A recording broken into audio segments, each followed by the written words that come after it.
Our scripture reading this morning comes from the Gospel of Luke chapter 2, verses 21 to 24.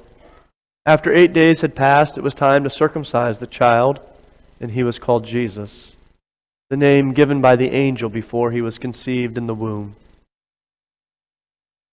And when the time came for their purification according to the law of Moses, they brought him up to Jerusalem to present him to the Lord. As it is written in the law of the Lord, every firstborn male shall be designated as holy to the Lord. And they offered a sacrifice according to what is stated in the law of the Lord, a pair of turtle doves or 2 young pigeons. Growing up in Massillon, Ohio, I recall my parents hardly listened to the radio in the car. I'd often ask my father, "Dad, can we listen to the radio?" He said, "No, I like the silence." But when they did listen to it, in particular, I remember driving with my mom in the car often in the afternoon. It was the AM radio station out of Canton, Ohio, 1480 WHBC. And perhaps no other words or voice from that station reminded me or stayed with me more than this man. His words are seared into my memory. Paul Harvey. Right? He had a hypnotic timbre, didn't he? Whether his sign-on was, "Hello, Americans, this is Paul Harvey." It's a terrible impersonation, I know. Or his sign-off, "Paul Harvey, good day." Right? Some of you might remember him.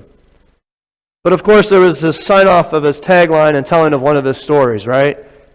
And now you know the rest of the story.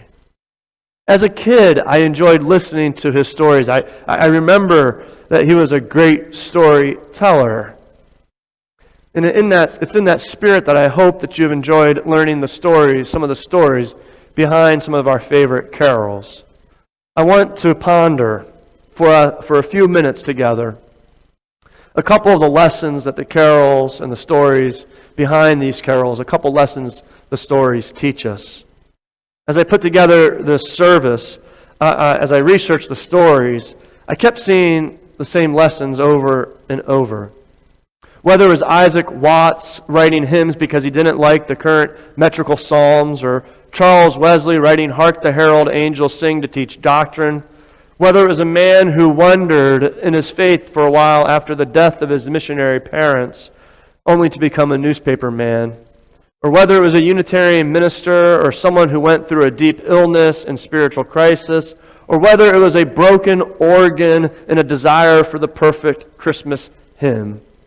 God used these very situations to create the beloved carols we have today. And if you think about this, if God can work through a broken organ, can work through a man who had a crisis of faith, can work through a blind composer, or a man who lived a life of aimless discouragement, if God can even work through an 18-year-old's dislike of the current music in a church, if God can use any of these various peoples or situations, then God certainly can work through us to share His message. But the other thing I was struck by in the lessons of these carols is that God does not leave us alone to share His message. These carols were cooperatively written so often, whether it was 2 people writing the song, or 1 person writing the song and 1 person writing the tune. They worked together, and the lesson is that it takes each person playing their role to share the message of the good news of Jesus Christ. When we each play our role according to the way God has gifted us, great things can come to pass. Now, these truths will come to pass if we can be found to be faithful, like those who wrote the carols and like Joseph and Mary in our scripture text from Luke's gospel.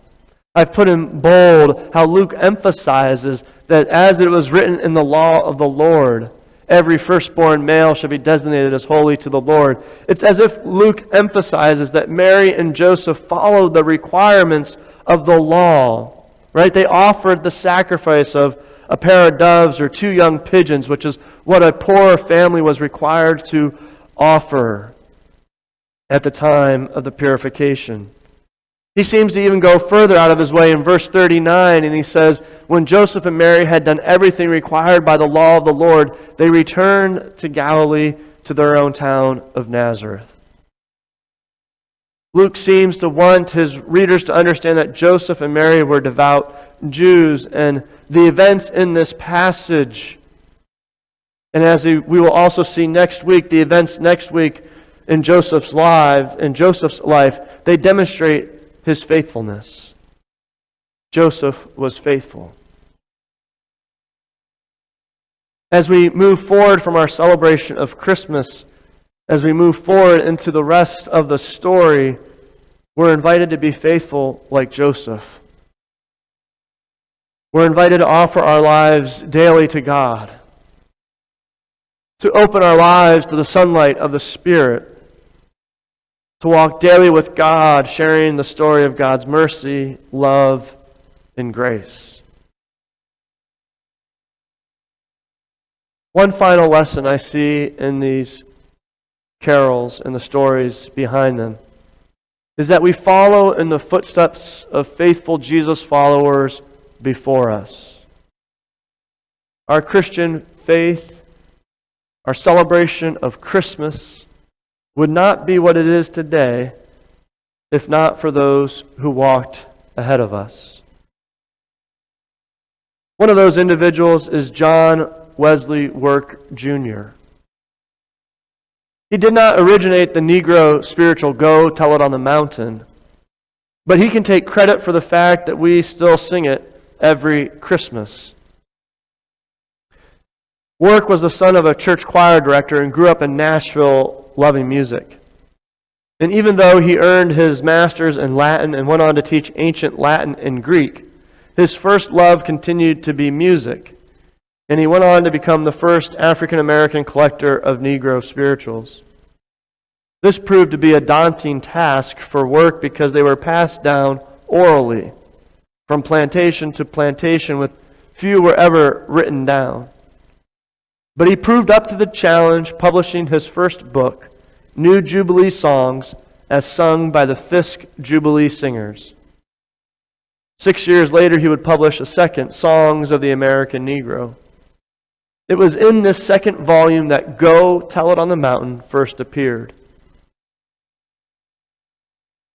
The original singers of the song fulfilled the same important task the angels gave the shepherds that first Christmas night outside of Bethlehem, proclaiming that Jesus Christ is born. And thanks to John Wesley Work, so can we. And so I invite us to stand and conclude our service of stories and carols this morning, singing number 138, Go Tell It on the Mountain.